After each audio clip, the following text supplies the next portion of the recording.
Hello and welcome to Gritty Reboot, the show where we make fun of TV's dark side. I'm Hunter Markham, and today I'll be discussing Riverdale Season 3, Episode 3 with my co-hosts Kevin James and Sarah Dunaway.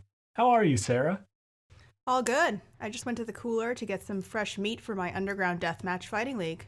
Isn't that right, Kevin? What's happening? Where am I? It's really hard to breathe through this burlap sack. You know, typical Sunday.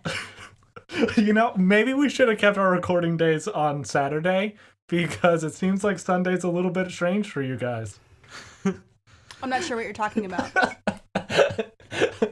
Is this not how your foreplay works? No, I mean, this episode taught me a lot about tabletop role-playing, which I thought was just when you made your girlfriend call you Chef Emerald Lagasse and had sex on the kitchen table. Is that not what it is? Well, you have to be like level 12 or above to do that move, but yeah. Yeah, I started off as a sous chef, but then I multi-classed into pastry chef. Oh, that's good. Pastry chef is the only class that has, those vital statistics you need for, I don't even know where this is going. I don't know either. If you're new to this show, besides like the first 3 sentences, we have vague ideas of where this is going, and we talk about awful television shows. So we've been watching Riverdale. We watched all of season 1. We skipped season 2 because we heard it was bland, and we jumped straight into season 3. Which is a treasure. Oh, it's been so rewarding. So great so far. And I was thinking, with season 3, as above, so below, which is a thing people say and means something. Oh yeah, gang members say this menacingly all the time. when she said it, I turned to Sarah and said, is she asking if the carpet matches the drapes? That was so weird. So the episode's titled As Above, So Below, and then we have Penny, the ghoulie gang leader, trotting out the exact phrase in a sentence that no human would ever say. Yeah. So apparently the phrase is it's astrological, the stars rule us. And it's a portentous movie about wrestling with your own past demons. And here just hey, I bet your basement looks good. Oh, I thought it was something about the antipodes, how there was that old theory that the northern hemisphere was mirrored by the southern hemisphere. So back in olden days in Europe, when they didn't know what was south of them, they were just oh, it's like a mirror reflection. It's kind of like that. Right. It might be. I didn't do all that much research into this. I don't know why I know so much about the antipode theory. Look, the Pode has gotten away with his shit for too long. We need another antipode set up by the Holy Roman Empire, as always. Some deep-cut historical humor for our pop culture television podcast. Yep, this is the Holy Roman Empire segment of Gritty Reboot. But, okay, As Above, So Below is a terrible episode name because this has nothing to do with astrology. There's just a lame basement club.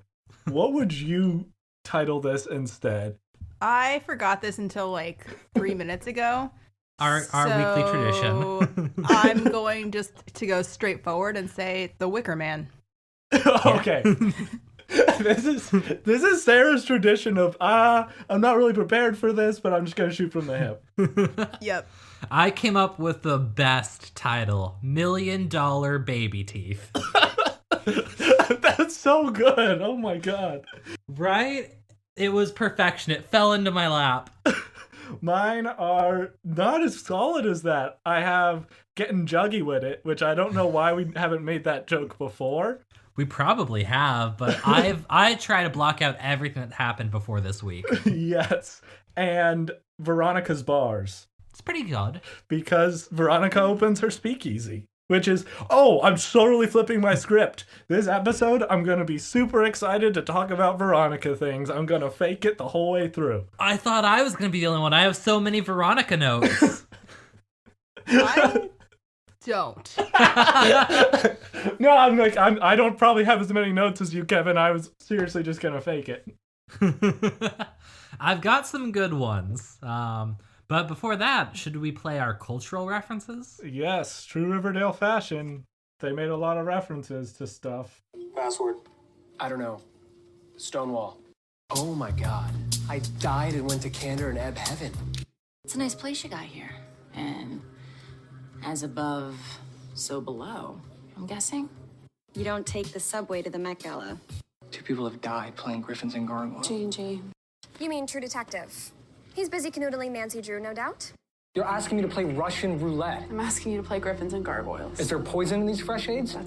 You tell your lackeys to back off, or I'll send these photographs of your drug lab to the authorities faster than you can say Heisenberg.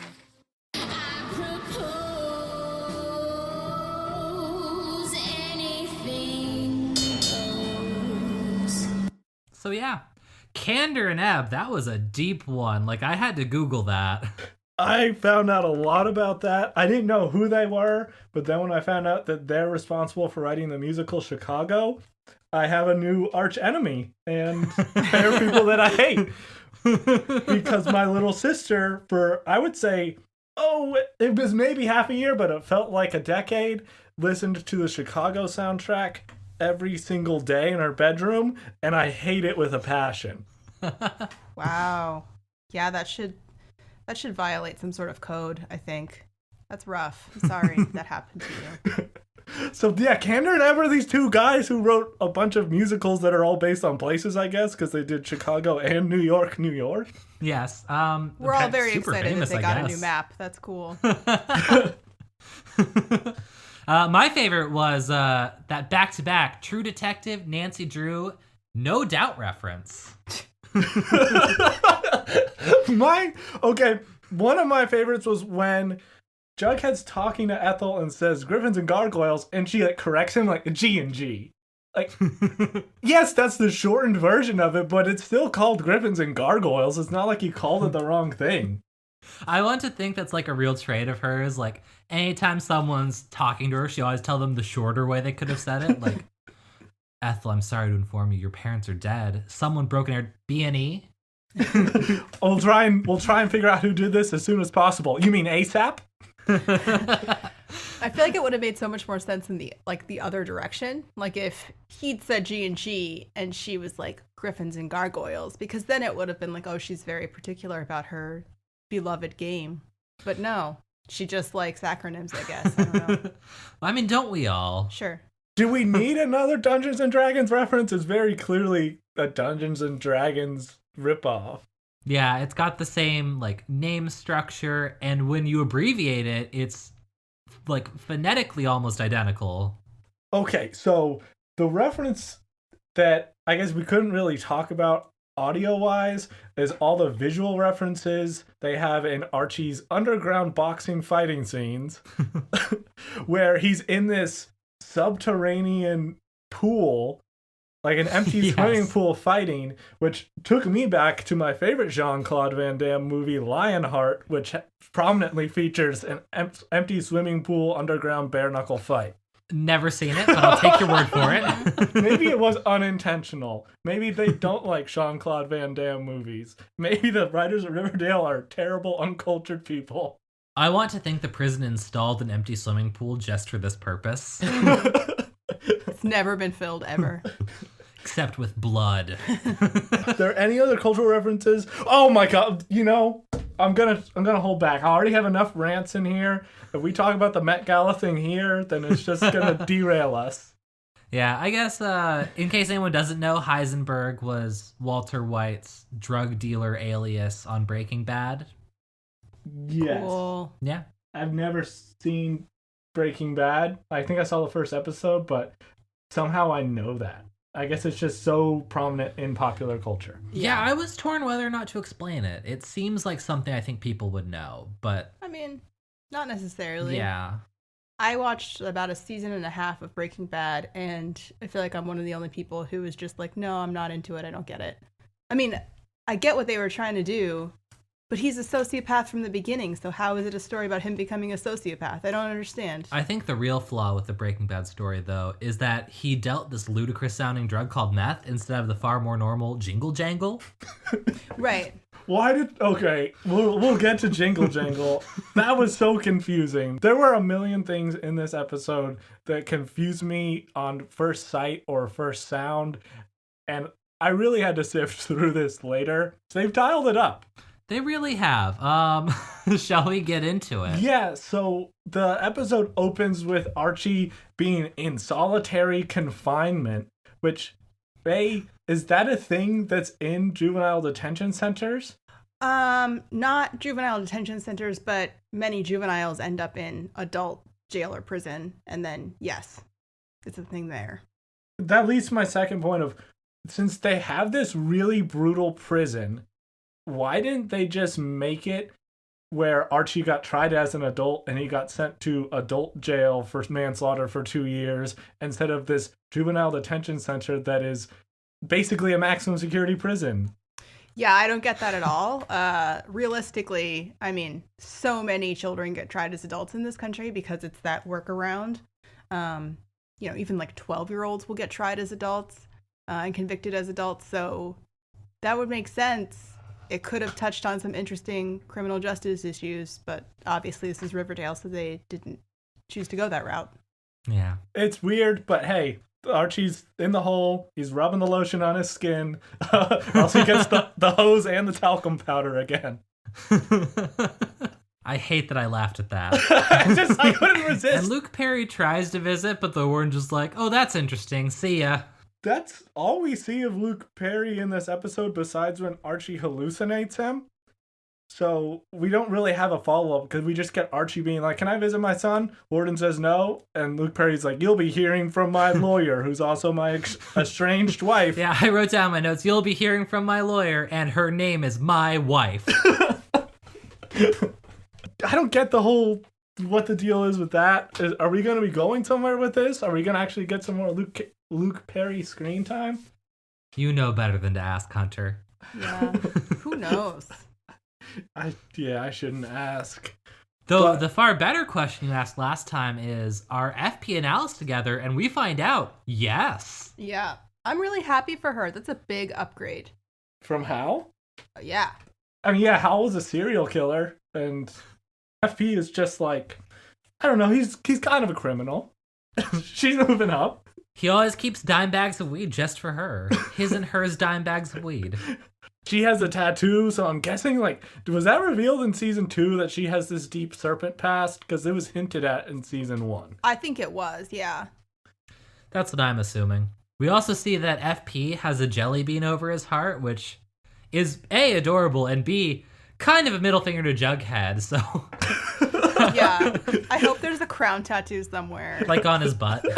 Aw, that's nice. Yeah, if you get a tattoo for one of your kids, you have to get a tattoo for the others, too. Otherwise, that's blatant favoritism. I want to think that, like, Jughead's mom also has the jelly bean tattoo on the heart, and that's why she didn't let Jughead move in with her at the end of season 1. What are the ethics of banging your son's girlfriend's mom? Is it just like, oh, double dates will be really simple now, and it's totally fine? Or is that a moral gray area? I think that as long as you and your son's girlfriend's mother spend your pillow talk time discussing ways to meddle in their affairs, it's all fine. Oh, good. FP and Alice are talking about G&G while they're naked in bed together, because that's the most romantic pillow talk. I mean, board games get everyone off this episode. Yeah. Just like in real life. Not like there's anything wrong with that. No, there's nothing wrong with that. It was just, a little bit odd. And there are a few hints in this episode that we didn't miss a lot of setup for season 3 and season 2, because there's reference to the farm being like, oh, the farm showed up over the summer, which was like between seasons. So it seems like we wouldn't know that much more about this if we had actually watched the show in order like normal human beings. Probably not. It's Riverdale. They just throw stuff in and go with it. And you know what? I'm 100% on board, because Jughead and Betty have turned Dilton Doiley's bunker into a nice sex hangout. Do you think it's sort of ghoulish for us to be crashing Dilton's bunker like this? I mean, this bunker is the only place in town we can get a modicum of privacy. Yeah, I mean, Jughead and Betty having sex in the creepy bunker because it's the only place they can do it is maybe the most realistic thing I've ever seen on Riverdale. Look, there may have been a double suicide that started here, but we need somewhere private to get our rocks off. Yeah. It smells like rat shit and body odor, and there's roaches everywhere, but hey. No parents, so woo! But it confirms that Jughead and Betty have fucked, which we were very worried about at the end of season 1. That was my most important lingering question. That they've canonically banged. And then they immediately get distracted in their hunt for a G&G rule book. Everyone's pillow talk is about griffins and gargoyles because they come to the conclusion that they should get a player's manual and figure out why Ben and Dilton got so into it. But I was just like, Jughead, the player's manual is really the start. You're going to need your DM guide. You're going to need your monster manual. Otherwise, you can't really build a campaign. Have you even painted your miniatures? Like, get with the program, buddy. I do have to wonder, like, how lame is this tabletop RPG that, like, it can apparently easily be played with just 2 players? I have said there are tabletop role-playing games that can be played with 2 players. But where one is the DM? Well, there are some where there isn't a DM because you have, like, a massive book that tells you what to do. But where one is the DM and they're basically just playing alone? Oh, I see what you're saying. Yeah, that is weird. Yeah, it's strange. I think I've attempted games like that where, like, I have, like, my roommate and I were messing around with new rules for a new edition of D&D and try to do a solo dungeon, and it loses the magic and the fun of a tabletop RPG, which is all about character interplay and group improvisation. Hunter, do you remember the time we played Dungeons and Dragons together and one of our friends, Hunter was the dungeon master. He tried to set up a quest for us. We were supposed to, like, talk to this tavern owner, and one of the players in our party set the inn on fire successfully and burned it to the ground. In, like, the first 5 minutes. So I was just like, well, you guys have taken this in an entirely different direction. I need to replan this campaign. I mean, that's both what's incredibly fun about that, like, there is that spontaneity that you're never expecting, and also there's just no good way to plan for what happens. Yes, it's really fun, but with one person doing a dungeon crawl, less so. Betty does start putting together that G&G is possibly linked to the farm because the 2 showed up in Riverdale over the summer around the same time. So Jughead and Betty decide to split up like it's an episode of Scooby-Doo. Which it basically is. Yes. First plan is talk to Ethel, figure out how to get a rule book, and the other one is, like, do some more digging about the farm because creepy farm girl is, like, starting a student chapter of the farm at Riverdale High. Yeah. It'll become a G&G after school group. That actually seems very true to high school student groups. Yeah, it does. You apparently have 1 million notes about Veronica and her business acumen. I do. It's so weird. So we find out, so we know Veronica's owning Pops now, but we also find out this episode that Pop is still around, which complicates things. Veronica's best business decision was to open a speakeasy under the town's only diner. Meanwhile, the business is losing tons of money, and Veronica doesn't want to actually open her speakeasy until Archie is out. So just, like, a real whirlwind of crazy decisions here. Also, when does she have time to run Pops and build a speakeasy in the basement and then open it? Like, doesn't she still go to school? She's still on the cheerleading squad. What is she doing with her life right now? There's this thing in fiction that I've noticed where fictional characters have, like, 72-hour days and unlimited energy, and they can have several different jobs and different lives. Like, oh, I'm Peter Parker, and I go to college, and I work in the lab with Dr. Octavius, and I take pictures for the Daily Bugle, and I Spider-Man. And I'm like, you could do, like, 1.5 of those things in a day. Veronica has that Peter Parker syndrome going. And she was lobbying to be student body president just last episode. She's like, you know what would be good here? More responsibility. How is Pops losing money? Everyone eats there. Have they not changed their prices since it opened in 1954? Well, I mean, probably they're losing money because Veronica spent a ton of the money opening up a speakeasy. Okay. That is not actually opening. Right. True. And it's kind of stupid that she's sitting there talking to Betty like, oh, I'm under a lot of stress. Pops is hemorrhaging cash. We might have to close down at any minute. And Betty's like, why don't you open the speakeasy that is 100% done in order to get more money? And Veronica's like, wish I thought of that.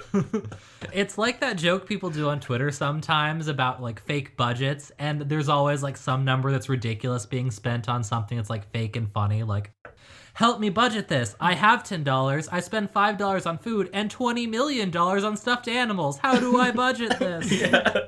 But Veronica, after she opens the speakeasy, seems to forget all about Archie and gets really invested in this instead. Well, yeah, to be this honest, is a business model that I don't get at all. Like, ooh, a swanky place with a dress code that costs money and has no booze. The teens are gonna love it. Like, what? Welcome to La Bonne Nuit. I've hired some of the serpents from the White Worm to serve drinks. Mocktails only. La Bonne Nuit is not in the business of corrupting minors. Yeah, we get to see the speakeasy because Kevin and Josie go into it. It's really nice looking, but also Pops is already open 24/7. So you're going to have kids coming in evening wear at like 10 or 11 p.m. while there's like guys who work second shift getting off work and trying to get like a late meal. They're apparently going to valet park people. I don't know where. Also, this is a small ass town. Like, just use the parking lot, people. That's not a thing. I do have to say, real dick move on Veronica's part, inviting Kevin and Josie and then not giving them the password. Yeah. That's where we get the Stonewall reference with Kevin, and there's a 0% chance that Reggie knows what that is. Right. When That's Kevin very gives true. that as a password, he's just like, oh yeah, like the Civil War general? Cool. All right, go in. I think even that's giving him too much credit. He's like, dude, I totally like stone walls. I like to throw empty beer bottles against them. Yep. But, I mean, Josie, you can tell with that little smug smile that she's like, oh my god, Kevin, I know about Stonewall too because I'm a U.S. history buff, as we established last episode. Lyndon B. Johnson, 1969 gay rights Stonewall riots. riots. I know it all. Yeah, going back to what you said, Sarah, Veronica's opening this place completely booze-free, which is really like, isn't the point of a speakeasy that there's booze there? It is. Yeah. What? Also, why would these kids ever go there? Like, why not just go drink in the woods? I assume that's where they are drinking, Yeah. especially since they can't drink at the speakeasy. Are they just gonna pregame the hell out of this? What is going on here? That's why you have a 21 plus venue. Everyone goes in there and they start spending money and getting hammered. That's where all the money's made. Veronica's business plan is sketchy. She is perverting the idea of the speakeasy, which was all about illicit drinking. Saving grace is she's going to have Josie as her main performer. And Josie is solo now, which was a surprising development. What happened? Are the silhouette dancers the other pussycat? No, Josie says, now that I'm solo. Oh, right, you're right. Yeah, I don't know. I was just so distracted by the silhouette dancers not being synchronized. Yes. That ruined everything for me. Oh, my thoughts on the Found song it were very totally upsetting. different. Wow. We will get there when we get there, but yeah, that was a Sorry. weird scene. Yeah. Veronica names her speakeasy La Bonne Nuit, which I believe is French for the good nut, which is what Kevin and Moose get up to every night. That was... There was so much French speaking in this scene, and I don't know, it's awful every time Veronica tries it. It's like, I took one semester of French, so... But Kevin says that he'll be MC if sometimes he's allowed to sing. Oh, Kevin, it's adorable that you think you'll get any screen time from this. First of all, I thought he was like now in ROTC. What happened to that? Maybe he'll have a plotline where he has to reconcile these two identities, and then he'll do a big dance number in his RROTC uniform. I don't know. It's really odd, but I guess that means that Kevin is just like every other character on Riverdale, and he has latent musical talents that he will no doubt showcase. This is where Penny from the Ghoulies come and I can't speak. I'm a fucking idiot. Penny from the Ghoulie comes and attempts to strong arm Veronica. And we find out, I don't know if we knew this, but we find out her name is Penny Peabody, which is way too cute of a name for a gang leader. Yeah, when there's everyone else is like Fangs and Slash. She's like, Lady Penny Peabody. Yes, I'm Penny Peabody, and this is Devil Fucker. It's so bizarre. And then her dialogue is the most cliche thing where she's like, nice diner you got here. Shape for something bad to happen to it. It's so weird. I don't know what she's threatening to do. Like, are the Ghoulies going to come in force and do something? And it doesn't really seem to go anywhere, this whole threat plot.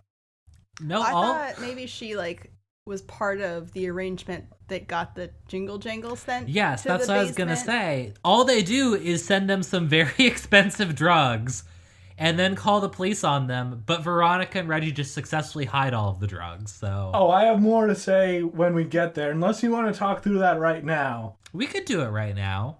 First of all, new Reggie is shirtless, and even though he is empirically good looking, I still just dislike him because he's not old Reggie.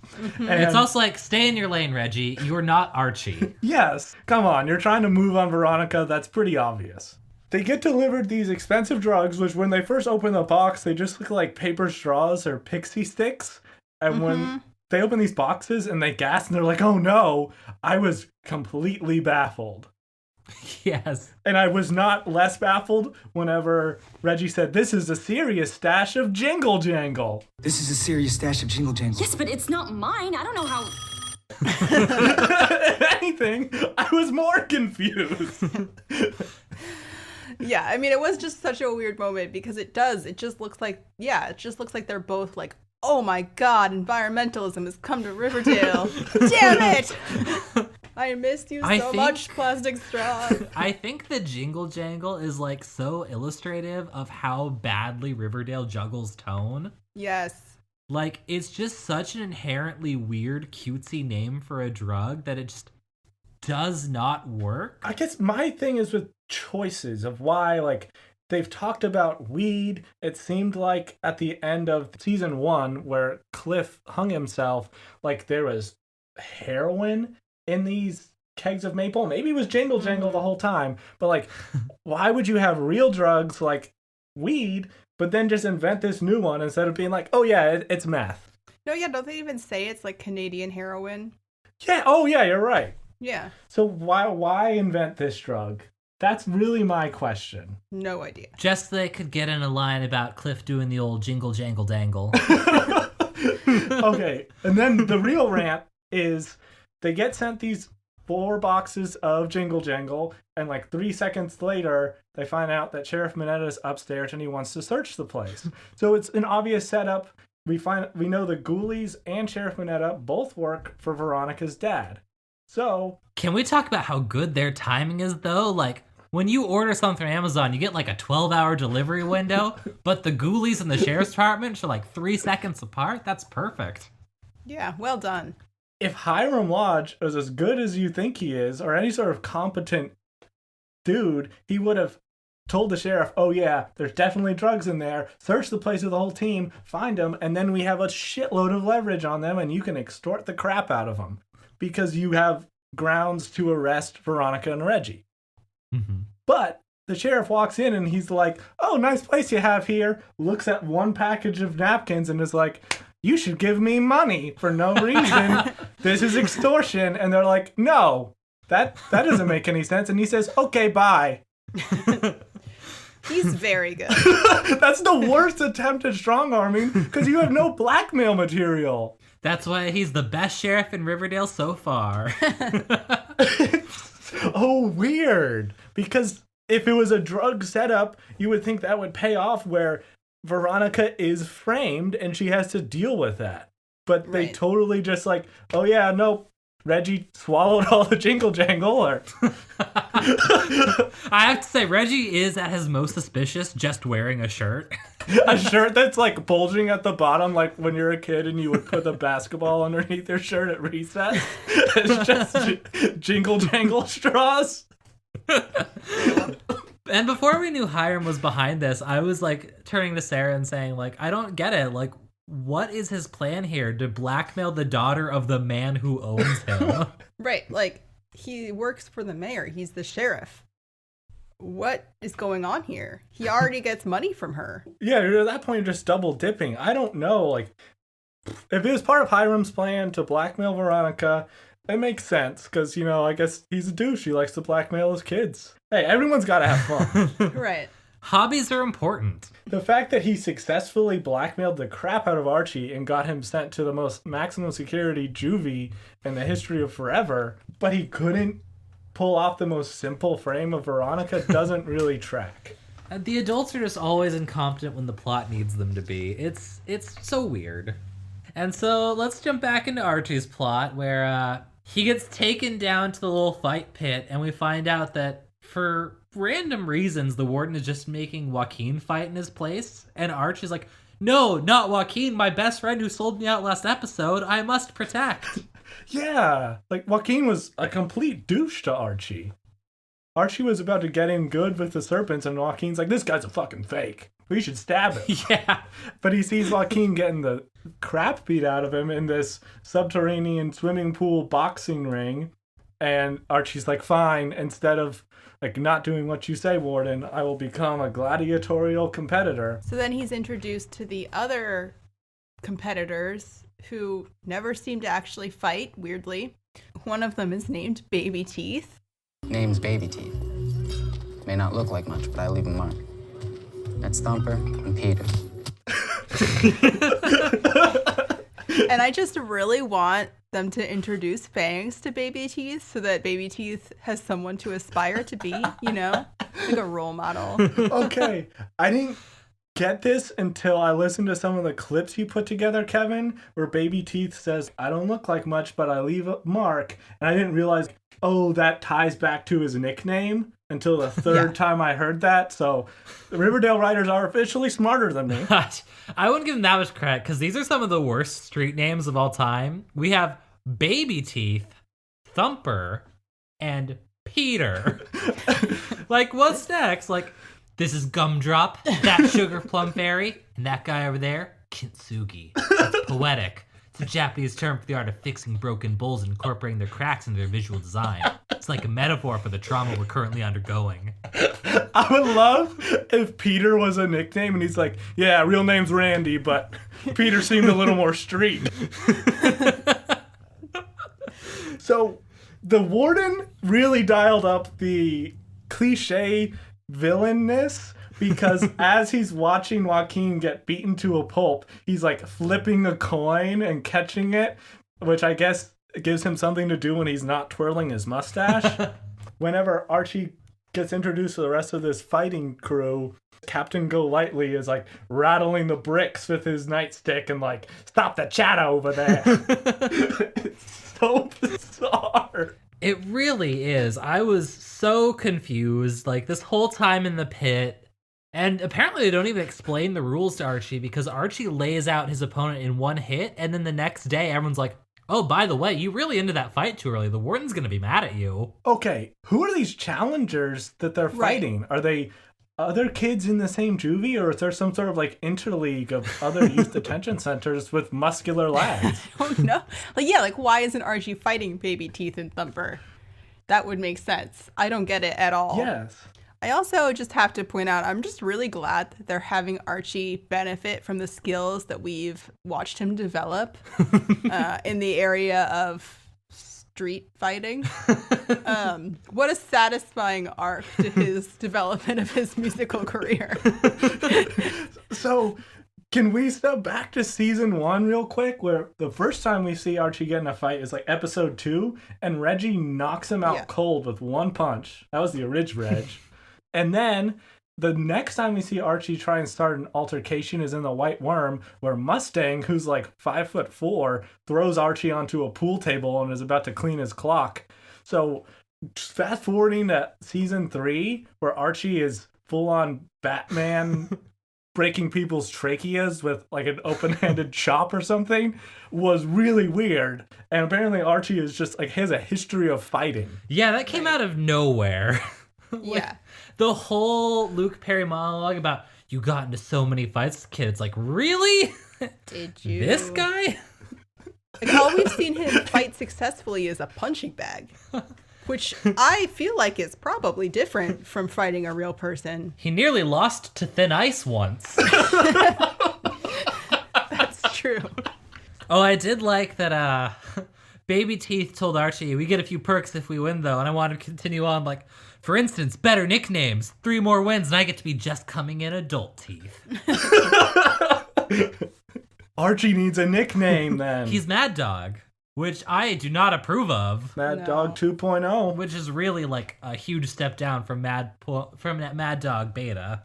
Totally. We'll get back to Archie fighting. At this point, just know he's gone from solitary confinement and I guess getting his shoes stolen, getting beaten up, to now he's a fighting god. Yes. I really appreciate you digging back and finding all of those previous fights, because like I had in my head that this was dumb, but I wasn't going to take the time to actually research why. Some reason it really stuck with me, because I think early on I was making jokes about how Archie was bad at fighting. And then I was like, wait a second, didn't I used to make fun of him for not being able to fight? And now he's like Tom Hardy in Warrior? An actual good movie about fighting? Yeah. I'm just so disappointed.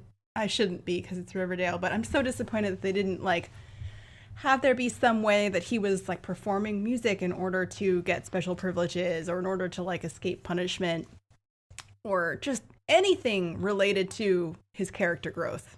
Yeah, maybe the warden just like needs some soothing, folksy singer-songwriter tunes whenever he's like blackmailing innocent children. He loves a lullaby as he's torturing children. Just really soothes him, yeah. So that actually ties into a later point where, so he hallucinates Luke Perry being in his cell, which we mentioned earlier, where Luke Perry's like, you fought all the time, and there's a way to give the warden a show without beating the shit out of this other kid, and you can find it, Archie. And then Archie proceeds to go into the fight and beat the shit out of this kid for 5 rounds, which I was like, so what was the monologue for? And then it would have been better if he's like, all right, we need to give a warden a show. And a 1, and a 2, and a 1, 2, 3, 4. Hello, my honey. Hello, my baby. I'll be performing the entire book from Chicago. That would be a real fight to get through. Maybe Archie ends up performing Anything Goes at the same time as Josie, and he gets Baby Teeth and Thumper to be his silhouette dancers. That explains why they're off rhythm. There you go. I'm just saying, there's 4 of them. That's a barbershop quartet right there. We have more Archie. I'll save the boxing rant for later so that we can talk about when I screamed aloud at the screen while watching this on the first time. Veronica hands over her invitations to the Speakeasy opening night and makes like the 7th Met Gala reference in the history of Riverdale. Oh, can I quickly point out, her invitations are handwritten and like embossed with gold, and it's like, gee, why is Pops hemorrhaging money? Yes. She hands them like fancy coaster invites, which every high schooler wants. That is definitely a modern high school way to tell your friends you're going to have an event. Yeah, that doesn't make the least bit of sense. It would have been something that you would have used social media for, but instead they have like this American Psycho thing of like, this is very nice cardstock, Veronica. Oh yeah, the font's called Raised Cerulean. Is this high gloss embossing? Lovely. Yeah, and apparently Cheryl and Tony are going to be like, I don't know, the hype men for this event. They're just going to get everyone to show up. Apparently Cheryl has no other plan to attract customers. Cheryl is so helpful in this because last episode, she was like, oh, you should do this thing to help get Archie out of jail. In this episode, she's like, I will promote your club. I will help you break in for blackmail material for your dad. She's just like turned into the nicest character on the show. It's so weird coming from season 1. So she's transformed. She's grown. And it's all thanks to her paramour, Antoinette Topaz. Oh, I hated that her real name is Antoinette. I can't even explain it, but that sucks. I feel like Tony Topaz is one of the few names that actually works on both sides, as like, this is a believable, like, tough gang name and a believable, like, kind of cutesy high school name. Antoinette Topaz is just trying too hard. Okay, is the Met Gala the same as the Met Ball, or are those two different things? I think it's the same. I don't know. Okay, I was just like, someone probably knows more things about the world than me. Yeah, Met Ball immediately pulls up Met Gala. Why is this the only event she knows about or cares about? I don't know. I don't think there are any other events that take place in New York City, so yeah. It's a pretty dull town. The city that often sleeps. That's what they say. The rather undersized apple. Finally, we get back to Jughead and Betty, our favorite characters. And this is where they go and talk to Ethel. And we find out the rule book is called The Scripture, which... This is a crazy question. Do you have a rule book or a player's manual? You mean the scripture? Yes, that. I think Ethel, rather than seizure, she has some sort of other undiagnosed condition. Because they walk in, they're like, hey, Ethel, you eating lunch? And the first line she has are, the doctors put me on medication to stop the seizures. I think, like, she just tells everyone her darkest secrets the second they talk to her. Yes. I also love how she just, like, shuts Betty out and is like, you will never be good enough to be a D&D player. Yeah. Where did that come from? So funny. Yeah. I mean, I kind of love it because, like, Ethel now has been established as one of those women who just, like, happens to get along better with men than women. Just, like, because she happens to be a total bitch to every woman. You know, whatever. It's, like, hard to figure out why. I'm not like other women. Totally. I'm not like with their fake not having seizures, and they're not being worthy of scripture, and they're actually having boyfriends and just instead of having rich interior fantasy lives. Yeah, okay. I actually was going to ask you guys what that was all about, because was that just because Ethel has a thing for Jughead? That's my best guess, though I have to say I love how Betty, how she handles the scene. Like, she doesn't really ask a lot, but just, like, kind of, like, occasionally, like, cocks an eyebrow and smirks. It was kind of charming. Yeah, sweet. She's like, well, all right then. Guess I'll go to the other thing.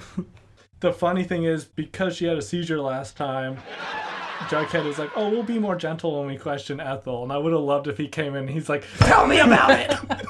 I need to know! I can make you disappear. I have dozens of Southside serpents. They're really not leaning on their, gang roots enough. No, or just, like, get Cheryl to point an arrow at her. Come on. Let's speed this up. He could have gotten the book so much easier. So much easier. Okay, this is where Betty says, well, since Ethel hates my guts, I'm going to go hang out with Evelyn. Yeah, she plans to infiltrate the most terrifying place one can go, a religious high school support group. Mm-hmm. And here's what really annoyed me. Evelyn comes in with 3 boxes of pizza, even though she's not expecting anybody, and offers Betty pizza, and Betty's like, no thanks, I don't want free pizza. What is wrong with you, Betty? Always take free pizza. What are you doing? I just feel like we could lure you anywhere with free pizza, Sarah. Anyone, anywhere, really. I mean, yeah. True. I mean, it's worked on me a lot. Absolutely. Like, I mean, she's doing this not very fun task. She's having to deal with religious nut jobs. At least take advantage of the very few perks you're offered here. They actually they did a study on like the most effective way to get people to help you move, and it turns out more than money, what works is offering to cater pizza. So, like, there you go. I will do a lot of things for pizza and beer. I mean, mostly go to the pizza place where they serve beer. I will absolutely walk to the pizza place and get some pizza and beer. Yeah. Betty's trying to meet Edgar, the mysterious Edgar Evernever. That's her whole plan, because she thinks that he's somehow tied to G&G. I guess. He might be? That's all we find out. Just follow Evelyn home. Seems like a reasonable thing to do. Be like, I wonder if Evelyn lives with her dad. That seems like a likely possibility. Why don't I just see where she lives? Wow, yeah, because they even talk in this episode about how Jughead's been sending Sweet Pea and Fangs to spy on the Ghoulies. Why not just send them to spy on the farm? Yep. There's literally only those 2 gang members. They don't have any others to spare. Jughead is just not really taking his leader of the gang thing seriously. He's not a delegator. He's a lone wolf. It's been established. Oh, we kind of... I think you'd call it a solitary snake in this. We kind of skipped over this. Sorry to like go all the way back. But when Archie first got taken to the pit with that burlap sack over his head, Captain Golightly wakes him up by menacingly saying, "Wakey, wakey, eggs and bakey." Yes. I had notes about that. Archie's just asleep, and the captain's way of waking up the guy who's known to be violent and dangerous is to come in, clamp a hand over his mouth, and say, "Wakey, wakey, eggs and bakey," instead of, I don't know, smacking the bars with your nightstick. What a weird thing to say, too. Like, the phrase is common enough that you've heard it before, but like it's such a dumb phrase. I literally have written a short story about children finding that phrase condescending. Yeah, I just like to think that he like speaks in platitudes all the time. Like when he's about to kill someone, he's like, "See you later, alligator." I can't wait for him to transition into his inevitable like musical talents, and then he can like be like, "Hey, the sun will come out tomorrow. Bet your bottom dollar that tomorrow, the sun." Early bird gets the worm. Is that how the worm turns? That's how the worm turns. I mean, if he uses that phrase, then he might be my favorite character. I literally have it written in my notes, who wakes someone up by clamping a hand over their mouth and saying, "Wakey, wakey, eggs and bakey." That seems unnecessary. I mean, the worst part, of course, is there were neither eggs nor bakey, so... No. Well, should we move on to getting Cheryl and Antoinette to investigate the underground drug bunker? Cheryl's super helpful. She is, but like, what was this scene? Like, it's played like a comedy. It's very weird. And yeah, so the scene leading up to it, they have both Cheryl and Veronica wearing like 5-inch stiletto heels at a trailer park, a sandy trailer park, which very much upset me. Terrible choice. And then they have this transition to the basement of the White Worm, which is apparently where everything cool happens in this town. It's a murder scene. It's a drug lab. It's everything. It's hosting a one-night revival of Cabaret coming this winter. And so they have a jingle, jangle, jingle.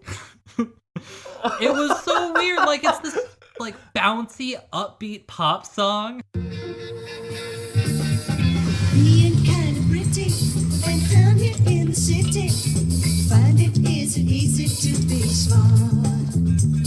When trying to entangle the jingle from the jangle. This is the wrong breaking and entering, like, spying on a hardcore drug dealer song. What's weird is that so there's in Fallout New Vegas, there is a song that's Jingle Jangle. It's what it's called. And that's a cute song too. And so I kind of expected that to be what they used. I don't know why. And Fallout has lots of fake funny drugs and uses a lot of weird mannequins that are in funny places. This whole scene felt like a bad Fallout recreation to me. They have them go from the 5-inch stiletto heels of the trailer park to like these different revealing dark catsuit things. Like everyone's got a slightly different style. Some show more cleavage, some are just more high cut. They are wearing like black chokers but with pearls on them and things like that. Looked like either that one Taylor Swift music video. Was it for Bad Blood? Yes. Or in Jay and Silent Bob Strike Back, where there's like the hot criminal girl gang, and it's played as a joke where they're all like in super tight black cat suits. It was so weird. And they're like 5 feet from the manufacturers, be like, no, they can't see us. Ah! Everyone who's in there manufacturing drugs is in hazmat masks and everything, and then on cue they all troop out, I guess, to take their union mandated lunch. Look, Code 7 violations are a pain to deal with, Hunter. You should know that. The Jingle Jangle Union is very strong. This is another place where it's like, oh, they're going to get caught. There's going to be drama. No, they just go in there.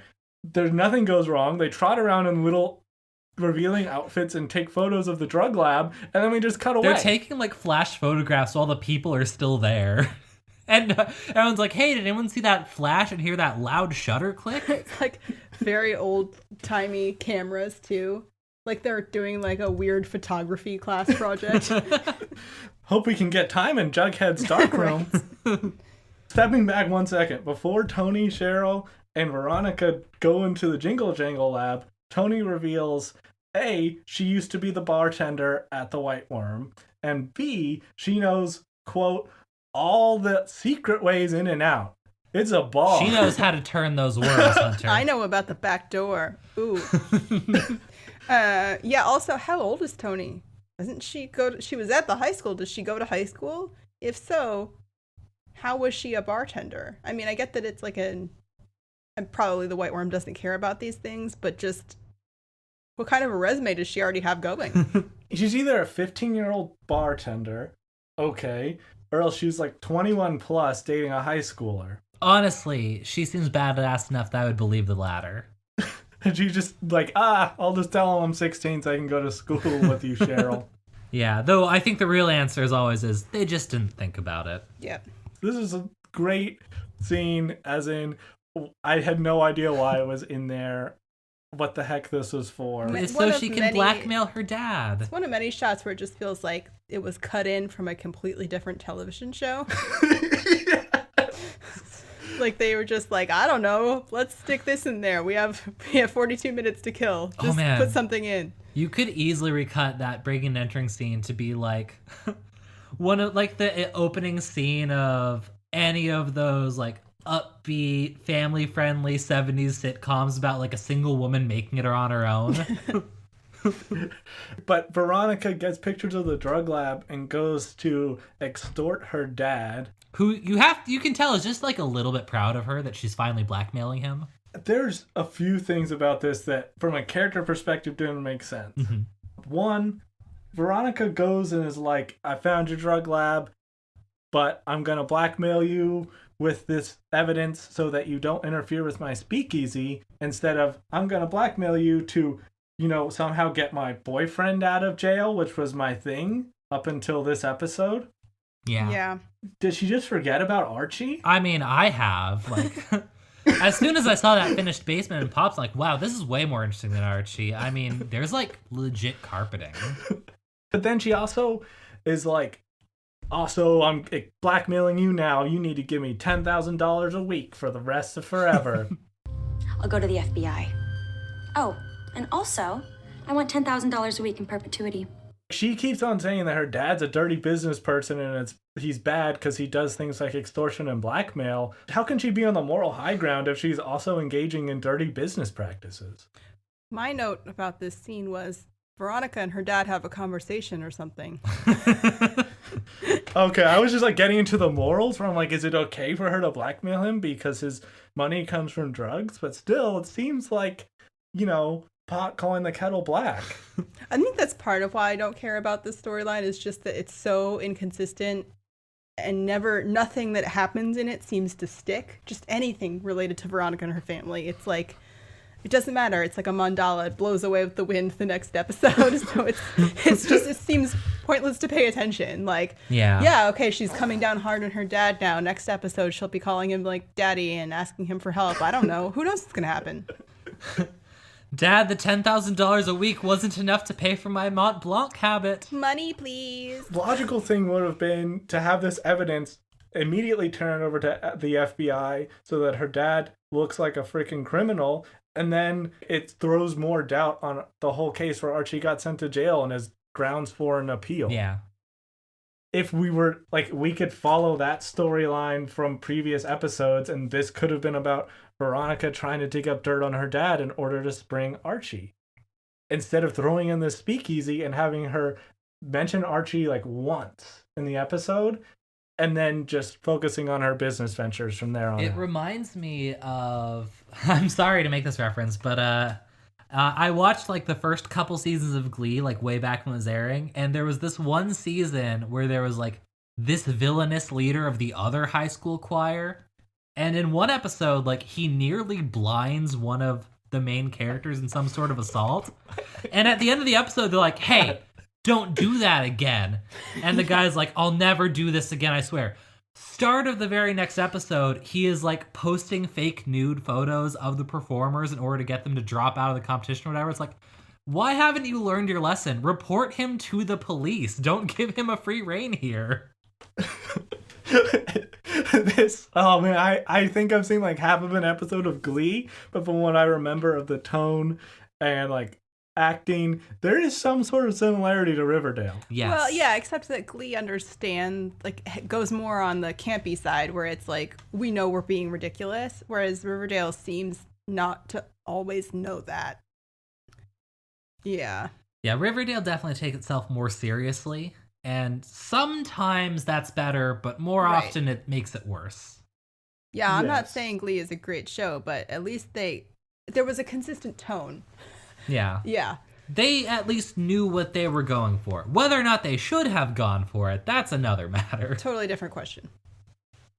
Yes. I don't know, Riverdale is very strange with tone, going from Archie like fighting these bloody matches where he's getting his face busted up to, oh, we've got Jingle Jangle. We've effectively got like 3 different shows happening at once now. Yes, because there's Jughead and Betty, and there's this whole thing of like, there's a spectral Gargoyle King, because the next thing that we go to is Jughead agrees to meet Ethel in the bunker alone for a nice G&G session. And she is really dolled up the place. You have to imagine Jughead feels like such a schmuck, realizing like how romantic he could have made it for Betty.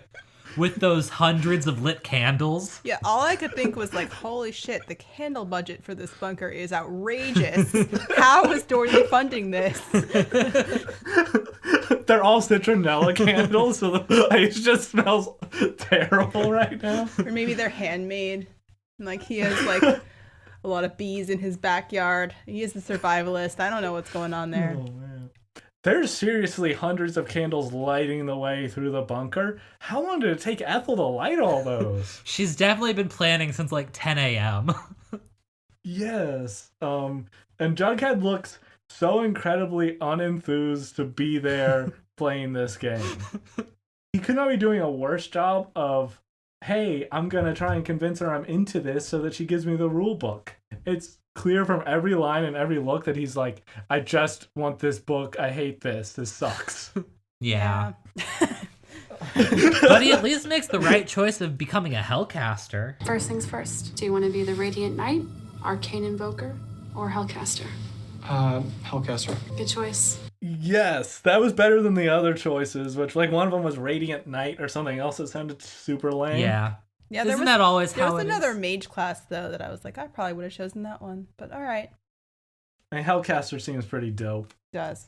It was really weird, this scene. What notes do you guys have on this whole gameplay and like drinking from the cup stuff? Well, my first note is, you're asking me to play Russian roulette, and I made a note like, don't be silly, Juggy. Your odds are way better in Russian roulette. Here you have a 1 in 2 chance of dying instead of 1 in 6. Yeah. The whole thing with the game is she's like, oh, you get to this point, and then you literally just flip a coin, and you have to drink out of one of these goblets. One is certain death. The other is probably not. I mean, who wouldn't take a 50-50 shot at death in exchange for a game manual? Easy choice. And Ethel demands a kiss, which seemed to come out of nowhere. Rule book, come on. You have to kiss me first. My God, Ethel, are you serious? It's in the scripture. Okay, I have a question for you, Hunter, which is, Okay, Yes. in the original Archie comics, isn't there a thing where Ethel is the only girl that Jughead's ever kissed? I don't remember that. I was focused more on Betty and Veronica because every time I read an Archie comic, I was like, Archie, like, hook up with one of these girls. I was so frustrated as a child. Well, isn't it true that Ethel is the only girl that Betty and Veronica have ever kissed? I thought that. I don't know. That could be true. I mean, I know that Jughead in the comics is canonically asexual. I just feel like there could be something. I feel like I read somewhere at some point that there was some kind of kiss between them. Jughead wasn't into it, and I wondered if they were trying to recreate that in a really weird way. They have weird callbacks. For me, it was long enough ago, and like probably like 10 Archie comics that I had, and I don't even remember the Ethel character, so I wasn't even sure if she was even from the comics. Oh, I think she definitely is. Yeah. See, I think they're all from the comics, especially the Shady Man. this whole thing where Ethel's like, after you drink from the cup, you have to kiss me, came out of nowhere unless she's really into Jughead. And again, like we were saying, the coin flip for like whether he would get the game manual or die seemed odd. Apparently, this is an alternate version that made it into the final product of the show. I think it's interesting that Jughead is such a bad kisser that Ethel immediately tries to kill herself. Poor Betty. Oh. I mean, yeah, he does. He lingers. It was more of a kiss than I thought it was going to be. Did he have to let it linger, though? Did he have to? Did he have to let it linger? Look at this. I don't know. Was he gonna tell Betty? I'm really worried this is going to like become another stupid relationship drama thing for them in like another 1 to 3 episodes. Oh, I hope not. I hope not. I mean, man, you never know with this show, but I really hope not. Yeah. So you're telling us this was an alternate scene, Hunter? Yes. They shot a different version where it really plays up some more of the like sexual nature of this in some really strange ways. They played around with some other ideas for how Jughead could get the game manual. And although this was left on the cutting room floor, we do have some audio from this scene. All right, Jughead. You made it through the first encounter with the Wraithclaw, but it did tear your garments. In fact, it tore your tunic right off. Wait, I thought I was wearing armor. Ethel, why are you looking at me like that? It's Princess Etheline, Hellcaster. I'm looking at you because if you really want to understand griffins and gargoyles, you have to immerse yourself. Everything that happens in the game happens to you. Wait, you want me to... Take your shirt off. What? Ethel, no! You want the rulebook, don't you? Okay, fine, if this is really the only way. Okay, now I'm freezing. What next? Next, the Hellcaster moves forward over the corpse of the Wraithclaw, like right over there, so Princess Etheline can take a photo with a camera of truth and post it to Thoughtsagram. Thoughtsagram isn't even a thing. You just made that up. I think it's time to go. You can't leave. But if I hurry, I can still score some jingle jangle behind TGI Thursdays and stay up all night playing Fort Fight. No, I mean, you can't leave. He won't let you. Who won't let me? Haven't you guessed? My boy, my sinewy boy, how thrilled I am to meet you. The Gargoyle King? My god, Ethel! He likes to watch. Continue. You wish to obtain my scriptures, don't you? Hellcaster, you've been exhausted by your battle. You should rub this salve on your sore muscles. This is just maple syrup. Are you trying to give me a sticky maple? Yes, and touch your toes. Then wink at me. Not gonna happen. Ethel, what's happening? Why are his robes shifting? Don't ask. You can't unsee the Gargoyle King. If I disrobed, your mortal mind could not comprehend the non-Euclidean geometry of my pleasure. I don't understand any of this. He has a weird dick. Like, really weird. Music, Princess Etheline. I wish to see this Hellcaster's victory dance. Do you want Nicki Minaj this time, or are you in more of a Casey and JoJo Boys to Men mood? I made a Spotify playlist called Thick and Hunky. Play that one. Now, Hellcaster, dance sexy. I'll tuck some $1 scriptures into your waistband. Oh god, why does this keep happening to me? Damn my impeccable looks. I wish I could cast them straight to hell. Yeah, so maybe that scene actually made more sense than having a coin flip for Jughead to get the scriptures. Maybe things just went a little too far. That makes sense. Like, that doesn't seem up to their usual standards. Maybe it would have been more in keeping with the Jingle Jangle break-in scene, though, tonally. Yes. And then, so Ethel, as we said, she drinks the poison immediately, and then Jughead rushes her to the hospital. Meanwhile, in like a brightly lit day room, Betty is just like walking in, having like an afternoon conversation with the farm. Yeah. What the heck was this? It was staged like an intervention. They're all there waiting for her. Testimony. It's just a conversation. An open, non-judgmental conversation about all the bad things you've done in your life. And then Evelyn Evernever is like, there's nothing to worry about, Betty. We're just going to have an open, non-judgmental conversation about all the bad things you've ever done in your life. And I wanted Betty to be like, oh, wow, I didn't realize this was a date, Evelyn. That's awkward. Okay, so it's like confirmed, because there's all women there, that the farm is a sex cult. Oh, for sure. And Edgar's fucking all of them. Pretty much. Like, Polly is fully transitioned into being a Stepford wife, which is so weird when she was so normal and down to earth in season 1. But like all these other ladies have like twin braids and they're wearing straw hats, like they're halfway to being Amish. And it's like the writers, for their influence for writing a cult, just watched that one Portlandia skit where they're in the cult and they're all married to that one guy. Yeah. Yes. It looked like that, but apparently Alice has just told these people everything. You told the farm about Chick and the Shady Man? Are you out of your mind? Yeah, including about Chick and the Shady Man, which sounds like the first draft of like a children's book villain. Yeah. Chick and the Shady Man.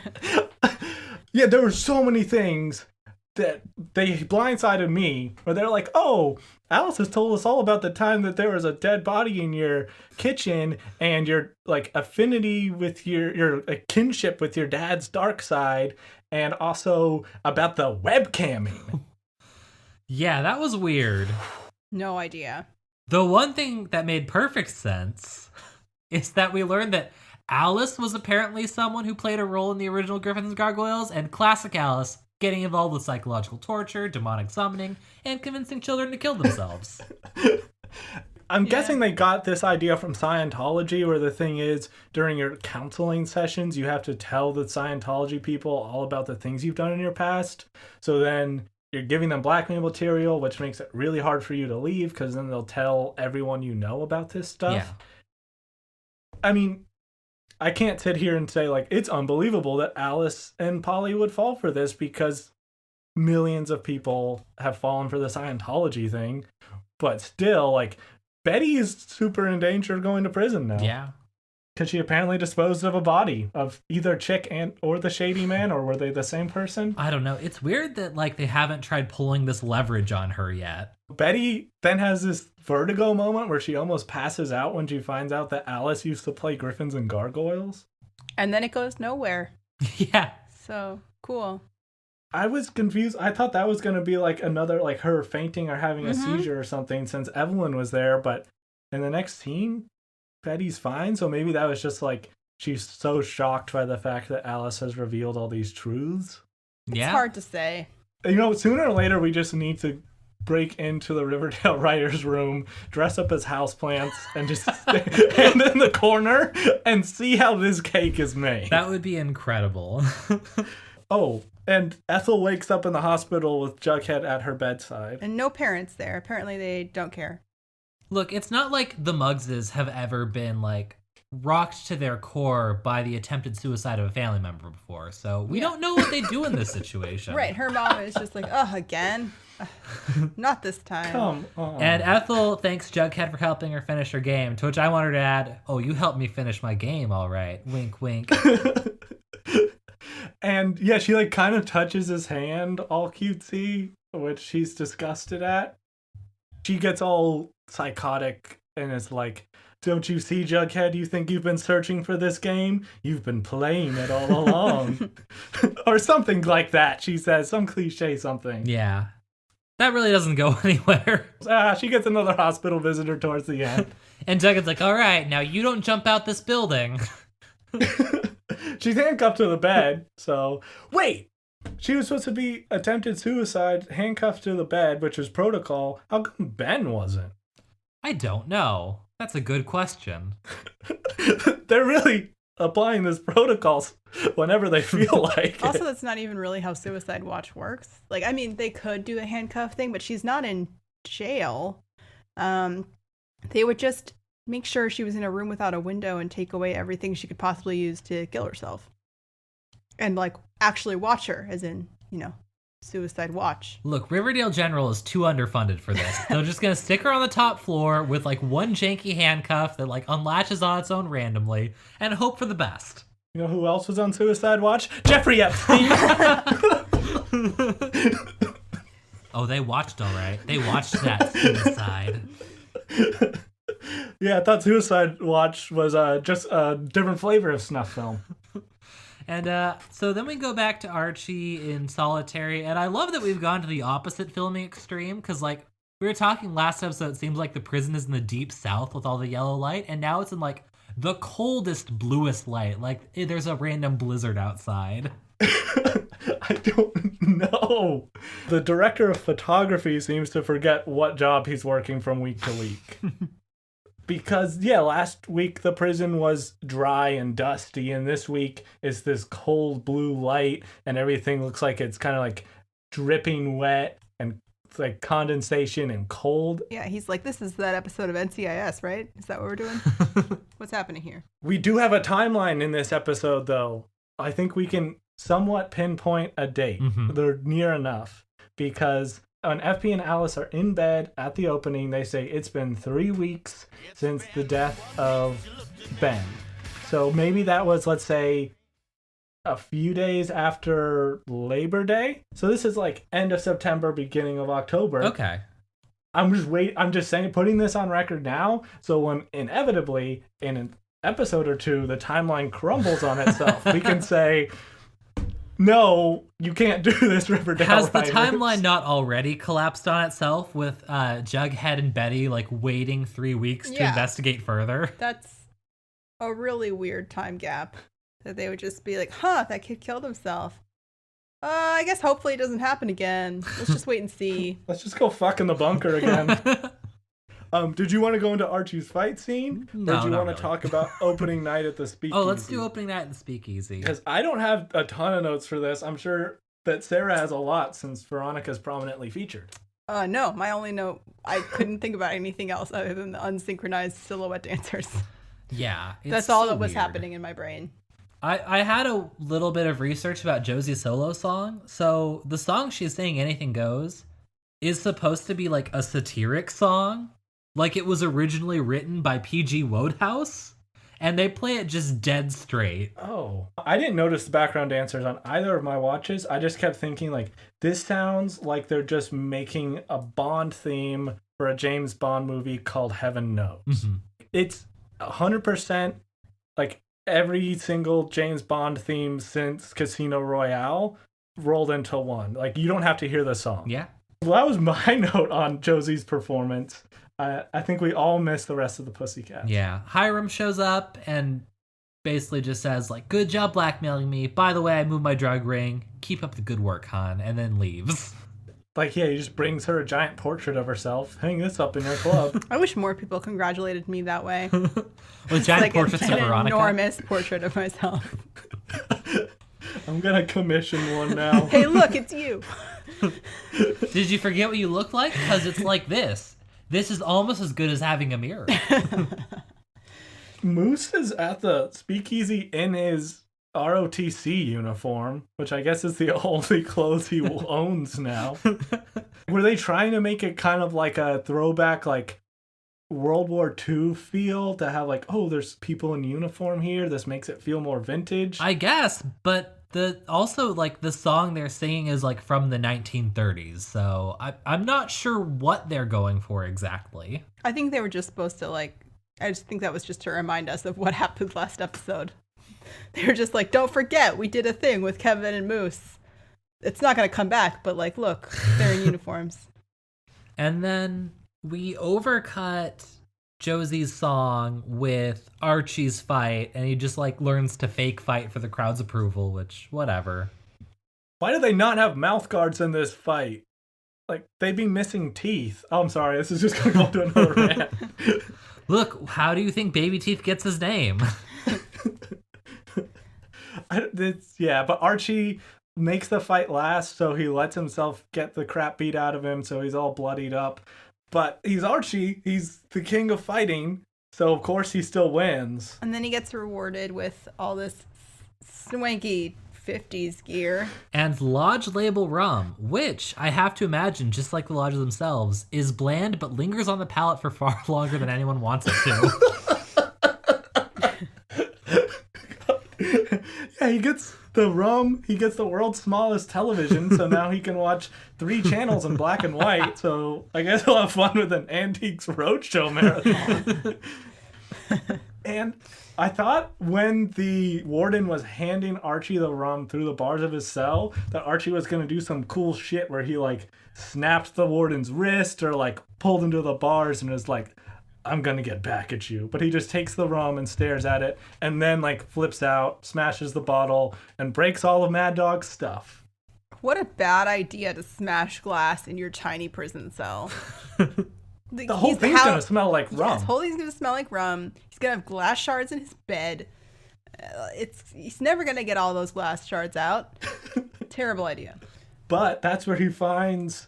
It's just so heavy-handed that it's not even symbolism anymore. When they put the rock hammer inside the Count of Monte Cristo. So much. I just appreciate that Mad Dog understands literary symbolism, though. He didn't hide it in something like the Boxcar Kids or Angela's Ashes. He was like, no, it's gotta go in the most famous escape from prison story, Count of Monte Cristo.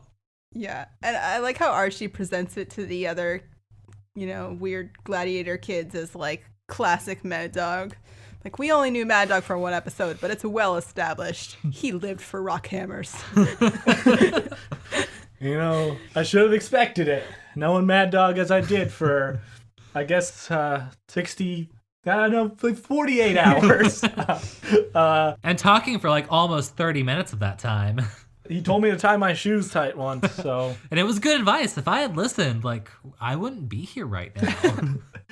And he decides, hey guys, we're all gonna break out of this prison. So now Riverdale is just the 2000s drama Prison Break, which no one remembers, hopefully.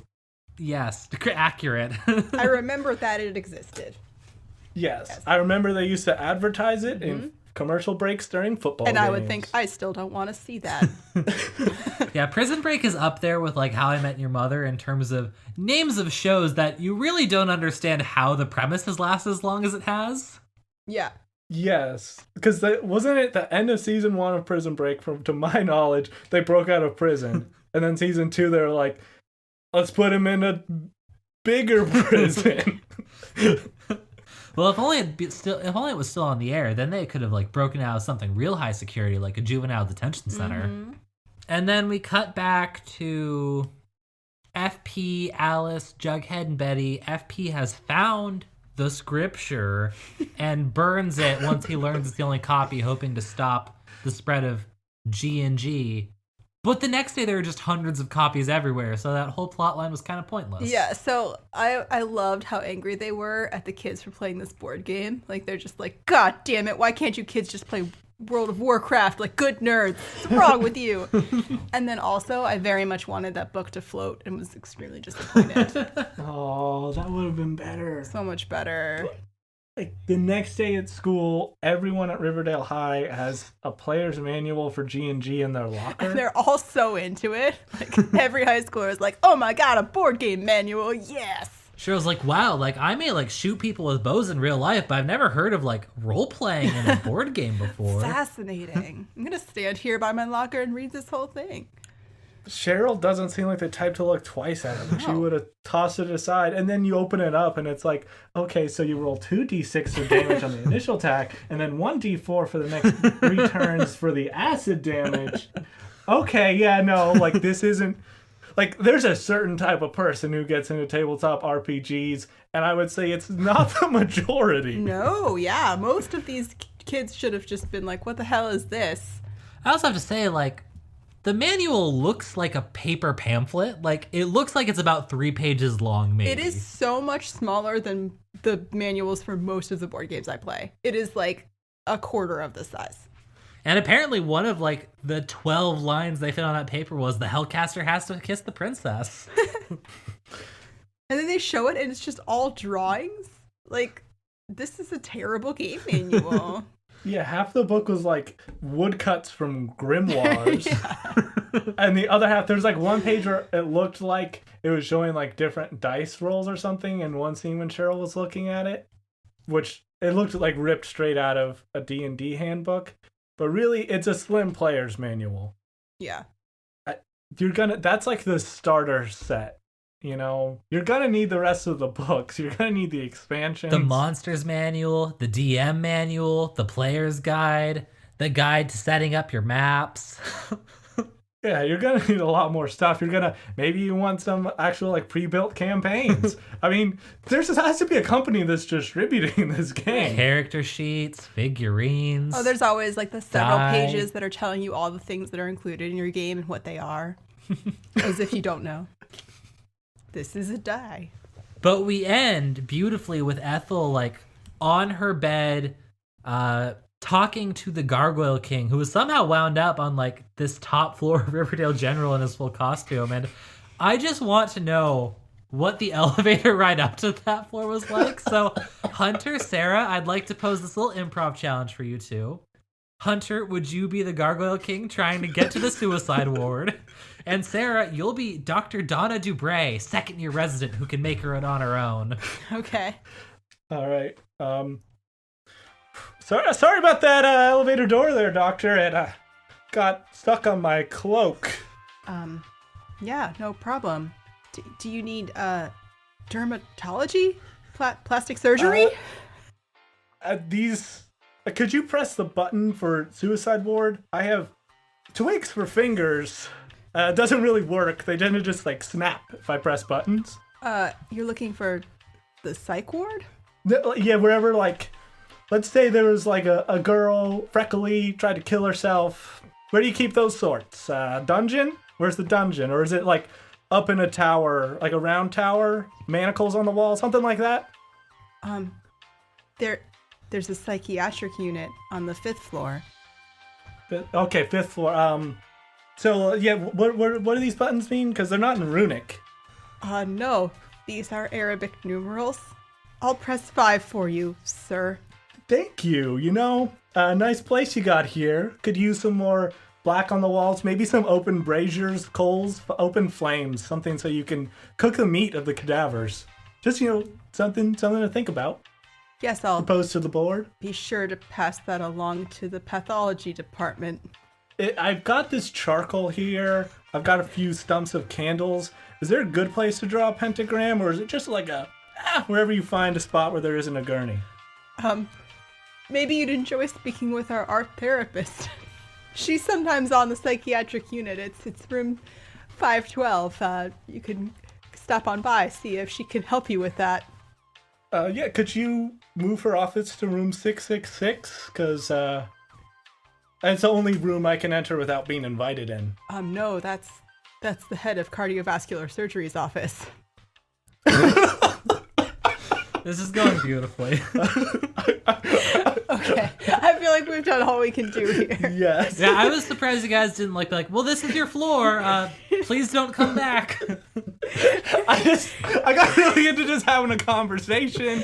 I was like, what would the Gargoyle think of Gargoyle King think of a hospital? That was he'd want to. It's the longest elevator ride I've ever heard Ooh, this elevator's going slow, isn't It's it? what you want in a hospital elevator. It's just like no speed whatsoever. That was beautiful. I think you guys really nailed the tone of what that ride was probably like. You know, some elevator rides feel extremely long. I think we were playing into that, like trying to give people that impression of like, oh, like this one's a talker. I just can't wait for you to like cut in some like elevator pit waiting music underneath. Yes. Can we switch this to some Gregorian chants? This Muzak version of Paradise City isn't really doing it for me. Oh, that was beautiful. So good. Yeah, so the episode ends with Jughead monologuing that by next week, all the kids at Riverdale High were playing G&G, while Ethel is like, I did your bidding, Gargoyle King. I spread your scripture. Should we go straight into predictions from this? Because I'd love to see what you guys think is going to come next. I have no idea of knowing where this is going. I still want Evelyn Ever to be the Gargoyle King. I want Betty, because we know that she's kind of dealing with multiple personalities, to get really into G&G, and she's like a level 9 spell weaver or something. And then Archie is trying to break out of prison. My prediction for that is we are going to go the musical route, and he's going to turn them into like a mariachi band and get them to like some multi-prison mariachi competition, and they'll like switch their sombreros with another group and make their escape. That's what I want to see. How else is he going to do a prison break? I don't know, because Archie has no skills or talent in like anything. Or does he have skills and talent in everything? Depending on what episode it is. That seems correct. I mean, my hope for next episode is Evelyn sets something ablaze with her mind. Mm-hmm. I want to kick things up a notch. Yes, please. That'd be great. I also feel like they should just go ahead and like show us that the warden tortures and murders tons of people, because clearly he does. Like, cut to the chase, buddy. We all know what you're into. So there's a line that the warden says where he's like, make the fight last 5 or 6 rounds. That should sate the crowd's bloodlust and mine. Oh, yeah. Like, he literally is like, I have a lust for blood and violence, Archie. That's me as a character. What I'm telling you is It's right I here on my character 100% sheet. get off on this. That is why I'm doing this. I wouldn't have a fighting ring otherwise. This is all about my dick. It's weird because I think the Riverdale writers are forgetting that characters, like, even if they are evil, people tend to rationalize whatever they're doing as like good and right and just, and this warden would have some twisted justification for what he's doing. You could pretty easily picture it too, like, hey, you guys are irredeemable monsters. I don't care if you guys fight, and my poor underpaid prison guards get some enjoyment out of this. Yeah, or else it's like you need to suffer to know, like, to understand the pain you've put other people through with your crimes, so like this will reform you. Yeah. I don't know. They could have tried something instead of him being like, I know I'm very evil. After I get done watching you children beat the crap out of each other, I'm going to go home and feast on a live infant. If you need me, I'll be in my office pulling the wings off butterflies.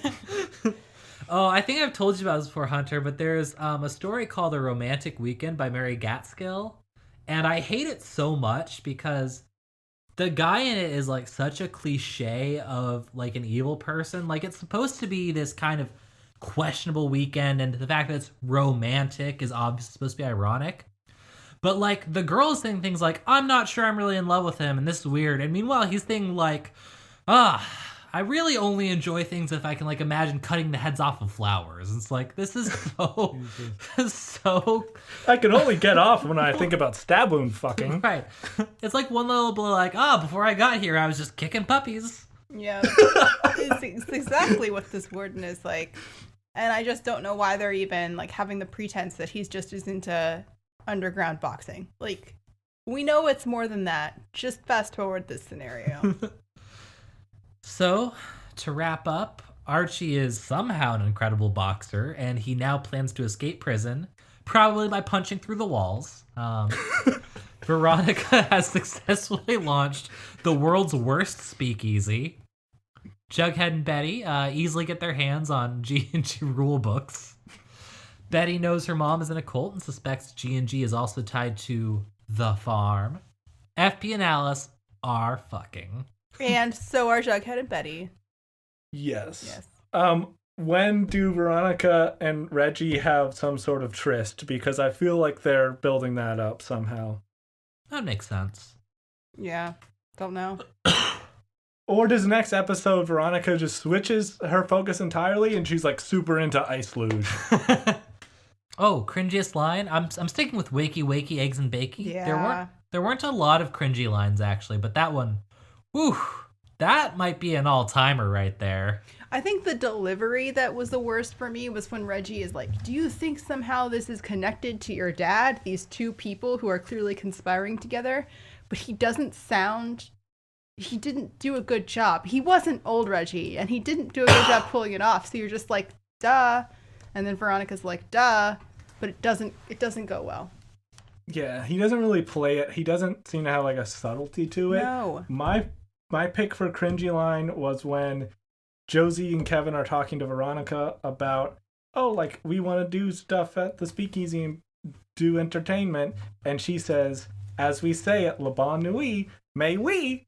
It's just like all the times when she speaks French. Some reason it pisses me off because it's like, I don't know. It's so pretentious. It's just putting on airs. And she knows they don't know anything about it. Bon Nuit is not even like a good name for a club.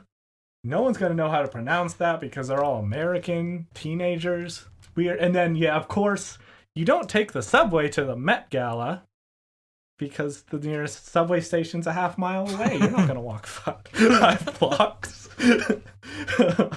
My prediction is they will have another Met Gala reference this season, and if they do, I will do something drastic on the podcast. I don't know what it is, but it'll happen. We'll just all die in a fiery blaze. Probably. I will get tickets to the Met Gala. I will go to the Met Gala, and I will say, I've had more fun at other places. Wasn't all it was cracked up to be. Oh, thank God. I thought you were going to do something more drastic, like go to Elton John's Oscar party. What would you give this episode for scores? Because I feel like we all enjoyed this as an experience, even though, it's not like good by any real standard. Probably 4 out of 5 Lodge Label rums. That could have gone up to like a 4.5 without Veronica's plot, though. Yeah, I'm going to say like 4 out of 5 works of scripture. Yeah. Oh, wow. Again, we have the same score because mine is 4 out of 5 rounds of a prison fight. And I think if they'd had a Gargoyle King in the elevator scene, this would 100% have been a 5. It is just so fun imagining what that ride is like. Like, are you either already dressed like that, or do you just have like 6 backpacks with you, just like, don't mind me? Or does he like scale up the hospital and crawl in the window? Like, how does this work? Okay, like for real predictions, I need to get you guys on record. Do you think Gargoyle King is a real supernatural entity or person in a suit, like Scooby-Doo style? I am betting on Riverdale's history of disappointing us, Scooby-Doo suit. I'm going with it's a supernatural entity, and that's probably just because I'm hoping for that so hard. Oh, I hope too. Yeah. But I don't have high hopes. I don't have anything else for this episode, but we sure had a blast. Thanks for listening to Gritty Reboot. Make sure to subscribe to us on Apple Podcasts, Spotify, or wherever you listen to podcasts. Also, feel free to leave a review because it really helps us grow.